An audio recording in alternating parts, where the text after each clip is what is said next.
Mesdames, Messieurs, bonsoir. Il est 19h50. Voici les titres du journal.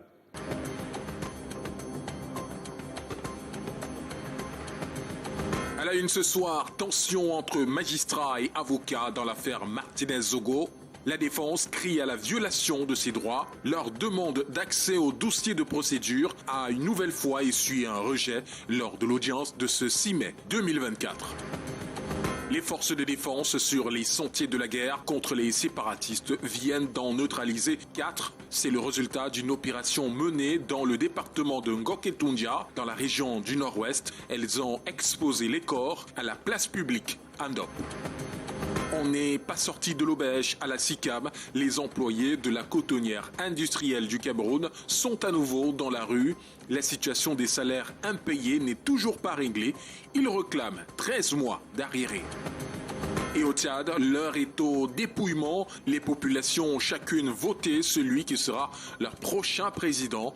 Une journée tendue qui a malheureusement coûté la vie à un électeur qui a reçu une balle dans un bureau de vote. Voilà pour les titres.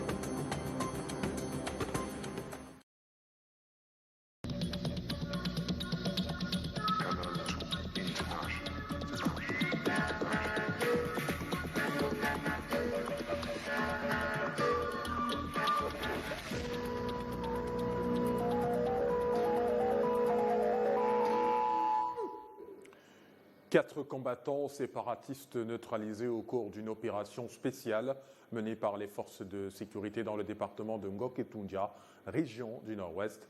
Parmi les corps exposés sur la place publique au lieu dit Ndop, celui d'un proche collaborateur du pseudo-général Nopiti, reconnu comme chef des séparatistes et tué il y a quelques mois. Le récit de Cyril Kwakam sur les images de notre correspondant Annie Collins. 4 corps exposés sur la place publique au village Ndop ce dimanche. Ils sont présentés comme le reste des combattants séparatistes qui semaient la terreur dans ce département de Ngoketundia. Un raid fructueux pour les militaires et éléments de la brigade d'intervention rapide en mission dans cette zone en crise. Pour les forces de sécurité, ces hommes ont longtemps travaillé aux côtés du pseudo-général Nopiti, l'un des leaders, lui également neutralisé après les attaques meurtrières du village Bamessing, au cours desquelles des dizaines d'hommes de l'armée camerounaise avaient trouvé la mort. De Ndop à Babessi, le week-end a été ensanglanté dans cette partie du pays et l'exposition de ces corps sur la place publique a sorti les populations curieuses de leur maison. Elles qui vivent sous le rythme des villes mortes imposées par les séparatistes.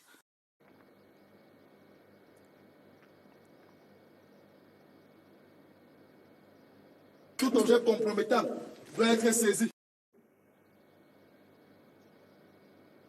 Et pendant 2 jours, les éléments de la Légion de gendarmerie du littoral sont déployés dans le département du Mungo dans le cadre de l'opération Tentacule. Ils ont passé au peigne fin les quartiers dangereux de ce département qui enregistraient un fort taux de criminalité. Les détails dans ce reportage de Titi Freeman et Stéphane Binac. Tout objet compromettant doit être saisi. Fouille systématique de ce domicile au quartier Boadibo, dans le département du Mungo. L'action est menée par les éléments de la Légion de gendarmerie du littoral, dans le cadre de l'opération Tentacule. Souza, Kappa, Bomono, Bekoko et Yato sont eux aussi passés au scanner des Pandores. Cette opération avait un objectif de contrôler, de fouiller, d'identifier également les populations dans cette zone. L'opération de bouclage dans les rues et domiciles de ces quartiers criminogènes de la localité aboutit à la saisie d'une importante quantité de drogue, d'objets et biens volés et à l'interpellation d'une centaine de personnes sans carte nationale d'identité. Nous avons interpellé 305 personnes, donc 151 n'avaient pas de carte d'identité. Nous avons saisi 125 motos, 27 bidons de carburant, 8 fûts d'éthanol, 13 fûts de carburant, 3 téléviseurs. Et la liste n'est pas exhaustive. Armes blanches, pistolets, munitions et bérets militaires sont également découverts. Un nettoyage bénéfique pour les populations de ce département. Nous sommes très contents parce que Le quartier était déjà comme on est ailleurs. On agressait les gens dans la journée. C'était vraiment un grand chapeau et je voudrais que ça continue. La descente est l'occasion de rappeler aux populations l'intérêt capital de leur rôle par le renseignement et la dénonciation. Vous apportez le renseignement, nous apportons l'intervention nécessaire pour mettre hors d'état de nuire tous les malfrats. Le déploiement de nettoyage dans le Mungo aura duré 2 jours. Pour y éradiquer la criminalité, les Pandores annoncent des actions similaires de manière fréquente. Et plus d'1 mois après leur mouvement d'humeur, les ouvriers de la cotonnière industrielle du Cameroun sont à nouveau dans la rue, réclamant leurs 13 mois de salaire impayés. Ces derniers pensent que la direction générale fait la sourde oreille. Ils demandent le départ du directeur général actuel et le paiement de leurs arriérés de salaire. Arnaud Nazira, Armand Pagna, reportage. Debout, la mine serrée sous un soleil de plomb, ces ouvriers de la cotonnière industrielle du Cameroun revendiquent encore leur arriéré de salaire. Sur le portail de l'entreprise ici au quartier d'Okoti, des messages qui traduisent leur état d'esprit. C'est le 3e mouvement d'humeur en 3 mois. C'est le même problème. Maintenant, nous retraités, je ne fais plus rien. Je ne fais plus vraiment rien à la maison. Je suis avec les enfants, j'ai faim. Comment vous pouvez croire que moi, un retraité, je pars 105 francs? Est-ce que c'est normal? C'est pas normal. Mon argent, j'ai 9 mois de salaire dans les 13. Je n'ai pas. J'ai les enfants envoyés à l'école. Moi, là où je suis à au moins 8 mois d'aéré sans payer la maison là où je loue. Mon bailleur m'a menacé des sommations par-ci, par-là, tout ça. Je ne sais même pas comment vivre. Rendez-vous avait été donné le 30 avril dernier aux employés pour régler leur situation. 6 jours après, rien n'est fait. Voilà, sur le document, voici SICAM, le gouvernement nous a accordé 2 milliards 530 millions. Bon, nous sommes restés tranquilles dans l'espoir qu'on devait vraiment solder à ces problèmes. D'autres ont même les bulletins là où ils ont eu 0 francs, moins même. En 2 mois, ce n'est pas possible. On a dit les avenants jusqu'au 30, tout ça là. Et nous sommes le 6 aujourd'hui, tout ça. Et rien, aucune communication, rien du tout. La tension de trésorerie au sein de l'entreprise n'a pas permis aux employés de commémorer la journée internationale des droits des travailleurs. Et le syndicat vient nous donner 2500 francs pour passer le 1er mai. Et la direction nous a donné 2500 francs pour passer le 1er mai. Une véritable catastrophe. Au dernier pointage, la comptabilité de l'entreprise affiche une dette de 31 milliards de francs CFA. Une situation qui explique le non-paiement des salaires des ouvriers. Le récent mouvement de grève des employés de la cotonnière industrielle du Cameroun date du 1er avril dernier. Et dans la cour de la métropole économique, les populations dénoncent.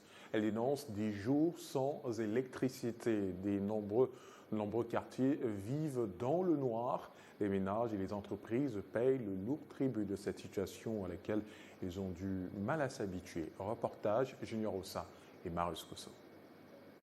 Ça transpire à grosses gouttes de sueur à cause des coupures d'électricité intempestives. Chacun ne nous laisse pas, mais on fait avec. Parce que vous-même, là, vous transpirez. Le phénomène de coupure d'énergie électrique trouble le moral des habitants de Douala. On nous dit qu'il y a un transformateur qui est grillé et on nous dit souvent que le barrage aussi a un problème. On n'arrive pas à comprendre. On ne comprend rien du tout. Mais on est là, on subit. Depuis plusieurs jours, des quartiers administratifs, des centres-villes et autres coins de la cité économique connaissent de longues périodes de coupure d'électricité. Un quartier administratif comment quoi? Il n'y a pas de lumière. On va travailler comment? Les sécurités vont travailler comment? On a fait 4 jours à Bonanjo, sans courant, j'ai jamais vu. Ici à Bonanjo. Est-ce que c'est seulement à Bonanjo seul qu'on coupe la lumière? La lumière, on coupe la lumière partout. Que ce soit à quoi, Bonanjo, Bonapriso, il y a les coupures. Donc c'est tous les jours, parfois 3-4 jours, il n'y a pas d'électricité. Les conséquences sont énormes pour les victimes, parfois obligées, pour celles qui en ont les moyens, de faire recours au groupe électrogène. Ça nous crée beaucoup de manque à gagner au niveau de la clientèle, au niveau des acconis, au niveau de nos partenaires. Que ce soit vraiment, on a beaucoup de manque à gagner par rapport à ça. J'ai fait peut-être 3 jours sans électricité. Je n'arrive plus à honorer mes rendez-vous. Une solution apportée au problème d'électricité au Cameroun est la vulgarisation des énergies renouvelables. Le ministre de l'Eau et de l'Énergie en a parlé. L'objectif, combler la capacité de 1500 MW au bénéfice des ménages et des entreprises à l'horizon 2030. Et ce n'est pas l'absence de l'électricité, mais d'actes de naissance qui est compté Parmi les obstacles de la non-participation des Camerounais au processus électoral, et notamment à l'inscription sur les listes électorales, une difficulté à laquelle font face plusieurs personnes, le jugement supplétif, décision prise par un tribunal pour remplacer un acte authentique, reste un mystère pour certains. À l'occasion de la 2e édition de la plateforme régionale de concertation permanente entre Elecam et les acteurs du processus électoral, le processus et les pièces à fournir pour entrer dans ces droits ont été mises au clair.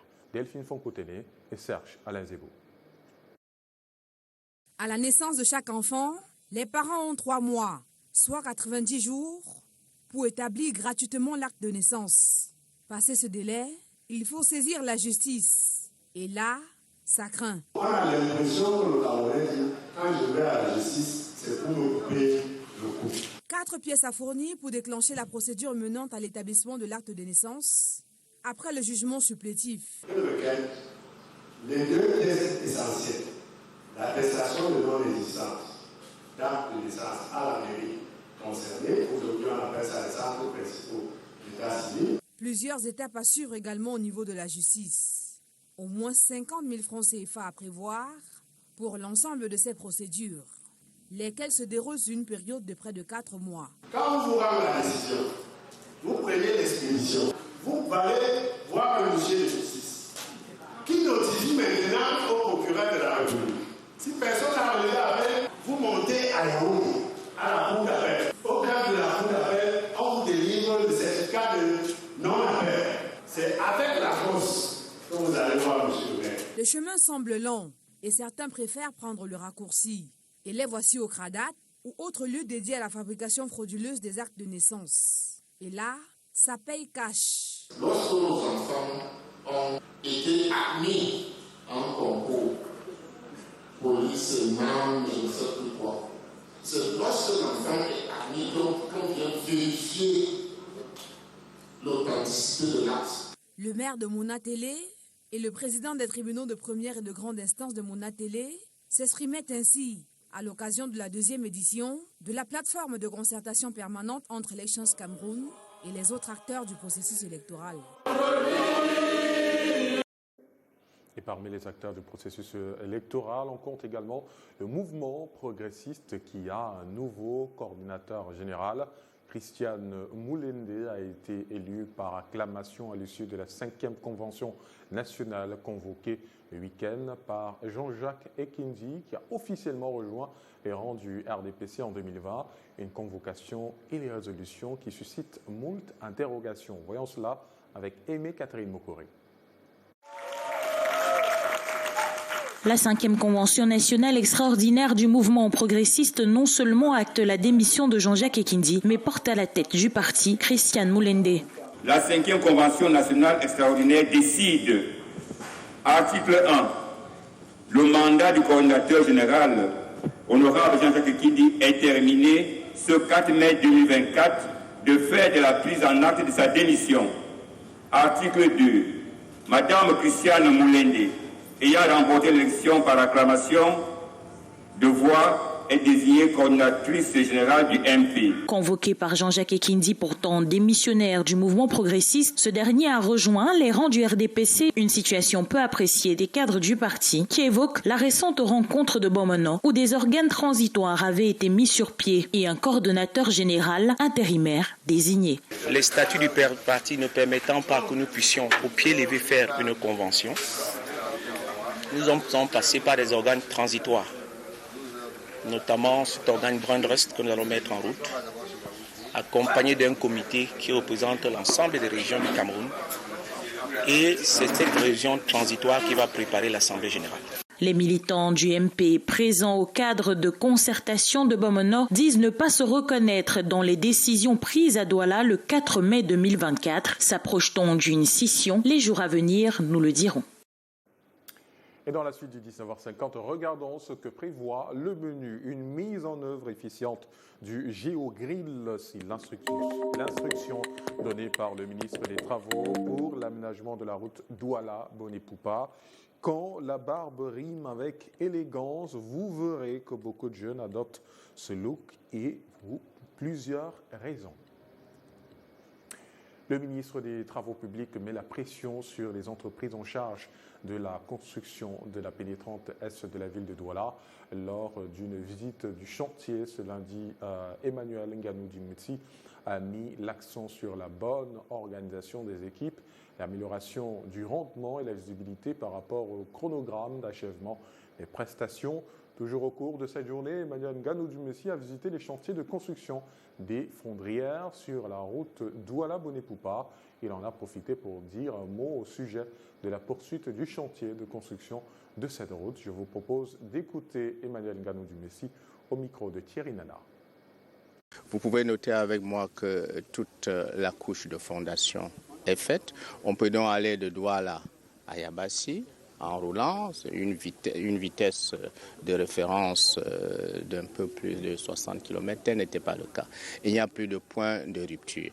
De nombreuses fondrières ici, qui en réalité sont de grands éboulements de terre qui coupent la route.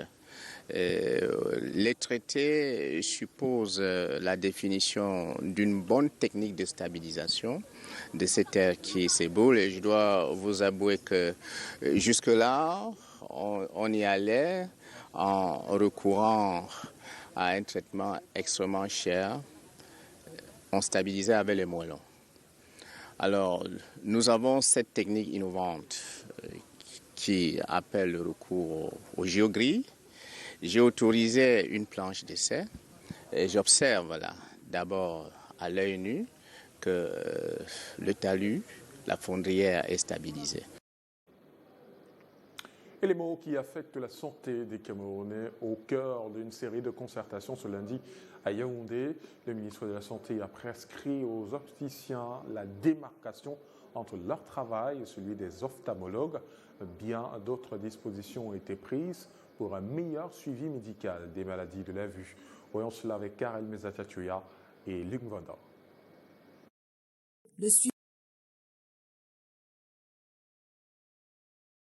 Le suivi médical des maladies oculaires floué au Cameroun par des opticiens professionnels et brebis galeuses de ce corps de métier. Il y en a qui se substituent à un ophtalmologue pour faire du chiffre alors qu'ils n'en ont pas qualité. Ça affecte les yeux des populations d'ores et déjà menacées dans le pays. 150 000 personnes sont atteintes de cécité totale et irréversible et 600 présentent des problèmes visuels de source médicale. Entre autres bobos que veut soigner le gouvernement. Traitement prescrit. Une démarcation entre le travail de l'ophtalmologue et celui de l'opticien. Et je profite donc de cette tribune pour interpeller les populations de se rapprocher d'abord des hôpitaux ou bien des ophtalmologues pour un bilan visuel avant d'aller chez les opticiens. Autre traitement à administrer, le relèvement du niveau de la formation et le respect du code déontologique. Nous avons décidé d'être pratiques dans ce que nous faisons, que ce soit en termes de formation, de coûts de prestations, parce que c'est aussi cela, la phase 1 de la couverture santé universelle, c'est chercher toujours à faire baisser les coûts de prestations. Entre autres recommandations, enregistrées au sortir de la concertation entre le ministre de la Santé publique et l'Ordre national des opticiens du Cameroun. S'en est suivi celle avec des pharmaciens. D'autres sont prévues mardi et mercredi prochain. Les sources fossiles et l'hydroélectricité démontrent des faiblesses avec une capacité installée de 1650 MW, soit un gap de 1350 MW comparativement aux 3000 MW escomptés, ce qui entrave l'atteinte du Cameroun à l'autosuffisance énergétique. Et les pouvoirs publics misent donc sur les énergies renouvelables pour inverser la tendance. Et le forum sur la vulgarisation de cette technologie, présidé par le ministre de l'Eau et de l'Énergie, s'est d'ailleurs tenu à Yaoundé. Et les experts et partenaires vont évaluer le taux de pénétration de l'énergie solaire photovoltaïque au Cameroun, ayant présenté leurs nombreux avantages. Nous y reviendrons. Garder sa barbe fait visiblement partie des tendances du moment. Après certaines icônes de la musique urbaine ou afro, c'est désormais au tour des citoyens lambda d'adopter ce look. Autre effet de mode, les habitants de la ville de Yaoundé, par exemple, brandissent plusieurs raisons pour expliquer cet amour qu'ils nourrissent pour la barbe. Jordan Aboumoula, Samuel Ebakissé, reportage. Petit coup de peigne sur la barbe toutes les 20 minutes. C'est à ce geste que Stéphane s'est familiarisé depuis le début de cette année, lorsqu'il a pris la décision de garder sa barbe. C'est juste un style, hein. C'est juste un style pour garder, comme je vais dire dans le langage, comment garder le charisme. Si d'autres laissent pousser la leur, c'est simplement parce que sans trop d'efforts, elles forcent le respect. C'est Dieu qui donne. Et il donne, c'est une couronne pour moi. Donc quand j'ai ça, on me respecte partout où je passe. En fait, pour moi, garder la barbe est un signe de masculinité et ça représente aussi la virilité, quoi. Donc j'aime bien ça. Ça représente bien l'homme que je suis. À côté de l'effet mode, voilà les 3 principales raisons pour lesquelles la plupart des hommes de la ville de Yaoundé préfèrent désormais laisser grandir leur couronne. Et ce, même lorsque la pousse se fait difficilement. Face à la situation, les femmes donnent également leur point de vue. Si la barbe est bien entretenue, qu'elle est douce, je préfère. Moi, je n'aime pas trop les hommes avec la barbe. Pour moi, ça fait un peu ben la belle. Selon les barbiers, il n'y a pas de mal à garder sa barbiche. Seulement, il faut en prendre soin en la taillant et en l'hydratant régulièrement. Parlons à présent de cette autre actualité et on est au Tchad. On parle de l'élection présidentielle. Les citoyens tchadiens résidant dans la ville de Garoua ont procédé au vote. Leur nouveau président, ils ont pris d'assaut les bureaux de vote aménagés au consulat. Les électeurs s'expriment dans cet élément de notre correspondante Aïssa Toubouba. Les bureaux de vote ici au consulat général du Tchad à Garoua ont ouvert leurs portes tôt ce jour d'élection présidentielle. Sur les 10 candidats en lice, les Tchadiens résidant à Garoua sont appelés à faire un choix. Je suis venu voter parce que je veux que la paix revienne au Tchad. Il faut que le calme revienne au Tchad. Je viens d'accomplir mon devoir de citoyen. Donc aujourd'hui, c'est un grand jour pour le peuple tchadien de sélectionner leur président. Et que demain, on ne répète pas à ce que non, il n'y a pas la justice, il n'y a pas quoi. Donc aujourd'hui, c'est un grand jour pour nous. Le consul est le premier à introduire son bulletin dans l'urne. L'organisation est à pied d'œuvre pour que ses électeurs puissent exprimer leur choix. C'est un devoir citoyen de voter ce matin. Comme vous le savez, c'est une élection très cruciale pour le Tchad.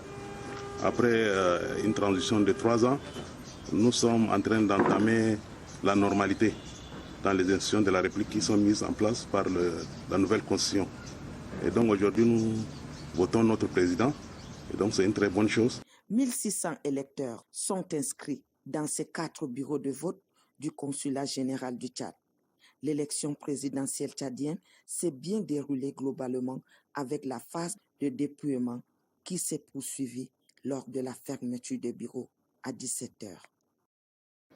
Et l'heure est au dépouillement après l'élection présidentielle. Plus de 8 millions de Tchadiens appelés aux urnes pour élire leur nouveau président. Cette journée de lundi a été entachée de sang. Un électeur a reçu une balle dans un bureau de vote après une altercation avec des hommes armés. Retour sur cette journée de vote avec Lille Piediou et Calvin Teka. Plus de 26 000 bureaux de vote ouverts entre le Tchad et l'étranger pour la présidentielle. Elles sont près de 8,2 millions de personnes à décider du tout nouveau visage de leur président de la République. 10 candidats sont en lice. 2 sont particulièrement suivis et sont de véritables challengers. Succès Masra et Mahamat Idriss Déby. Ce scrutin hautement surveillé marque la fin de 3 ans de transition avec en toile de fond de nombreuses attentes des populations. Beaucoup de choses qui ne marchent pas dans ce pays. Même le fait de ne pas avoir l'électricité, c'est déjà un problème.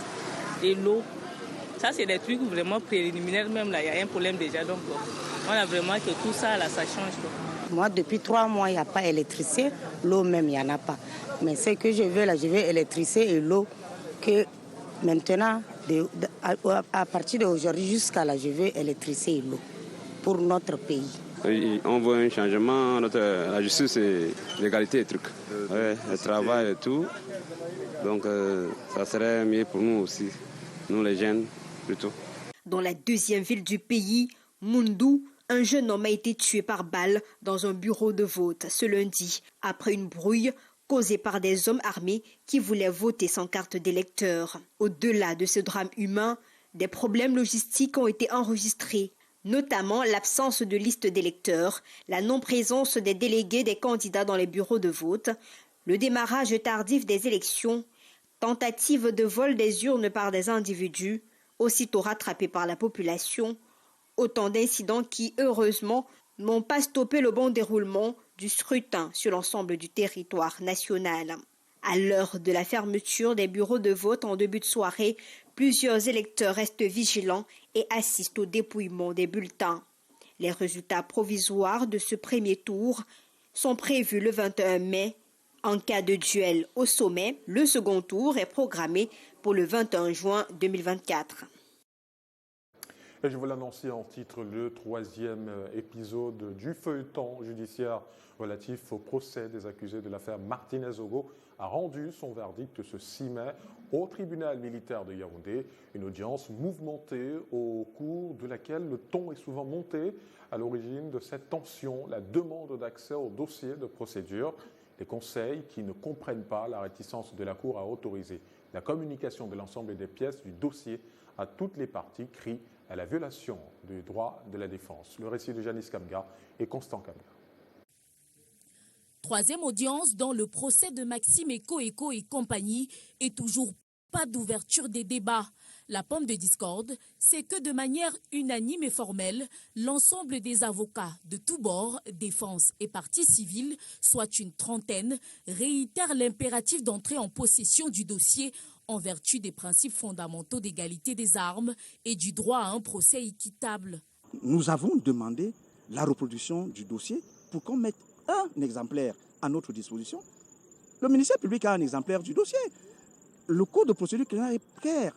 Il suffit simplement que nous payions les frais pour qu'on mette cela à notre disposition. Mais de l'autre côté, on a l'impression qu'on veut nous dire non, il faut qu'on se limite à la consultation du dossier. Nous disons que non.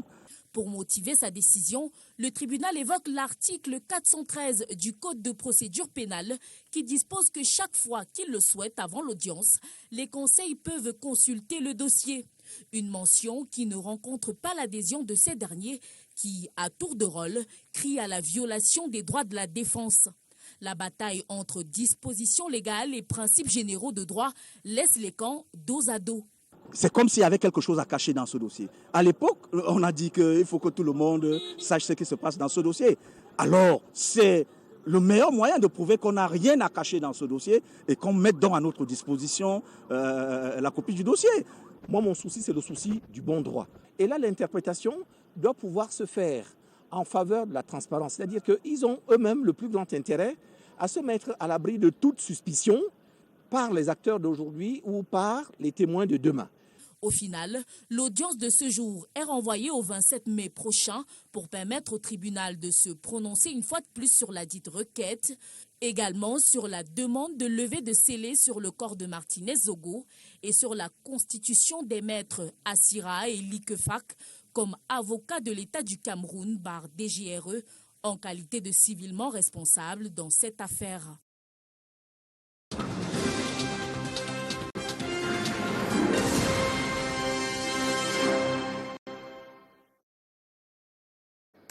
Un partenariat qui va résolument changer l'avenir de la presse camerounaise et ouvrir le champ des possibles. C'est celui conclu le 3 mai dernier entre MTN Cameroun et la Fédération camerounaise des éditeurs de presse et le centre Mbeko de Kit qui vient d'être officiellement inauguré à Douala.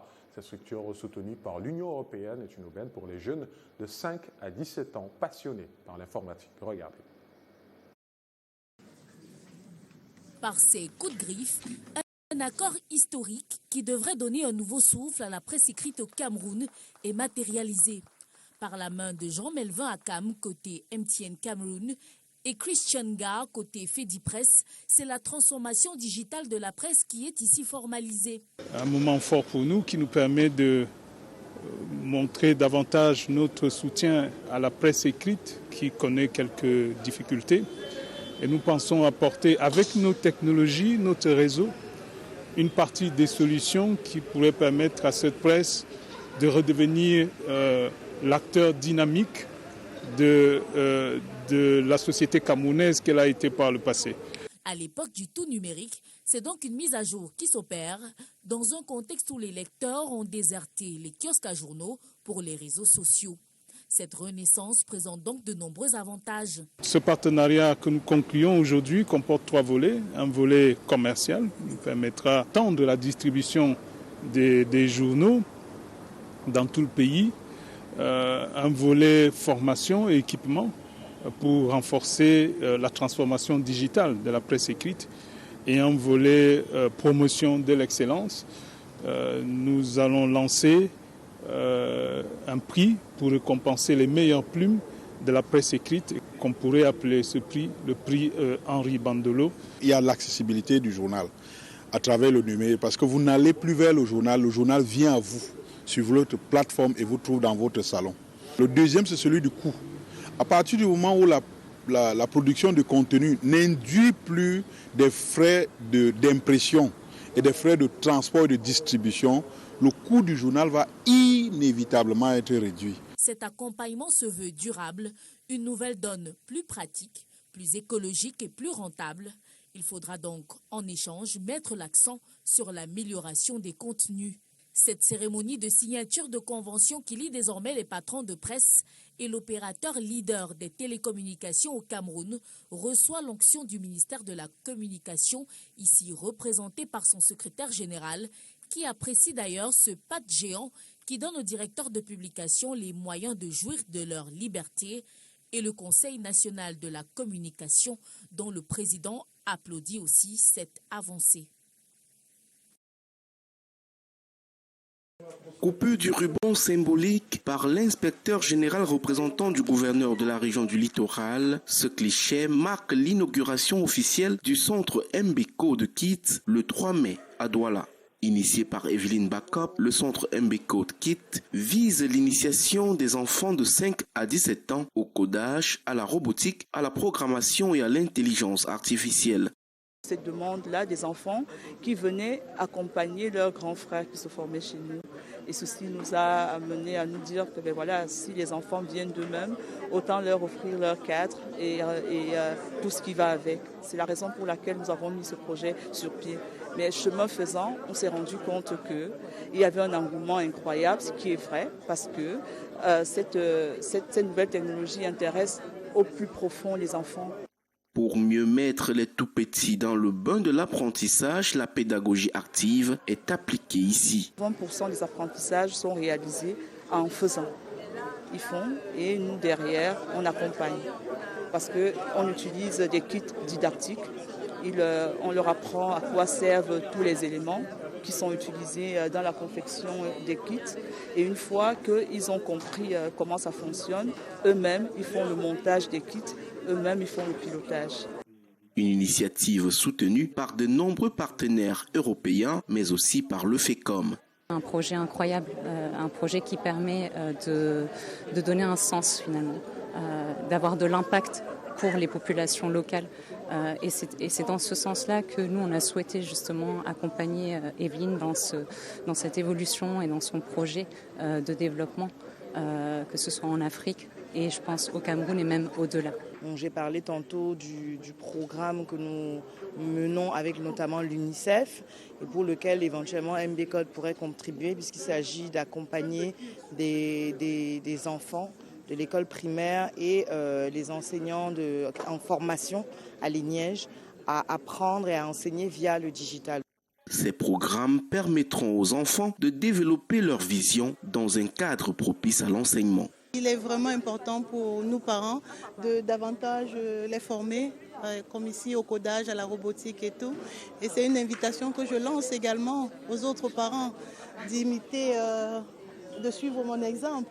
Parce que nos enfants sont nés dans le numérique, il faudrait que nous puissions capitaliser cela.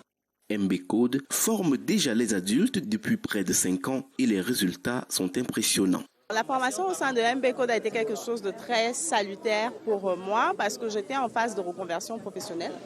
Après, je suis dans le marketing à la base, consultant de marketing, et le fait de me former dans le digital et tout ce qui est développement web m'a permis d'ajouter d'autres cordes à mon arc qui m'ont ensuite permis de me déployer sur d'autres terrains et d'augmenter ma base de clients par exemple.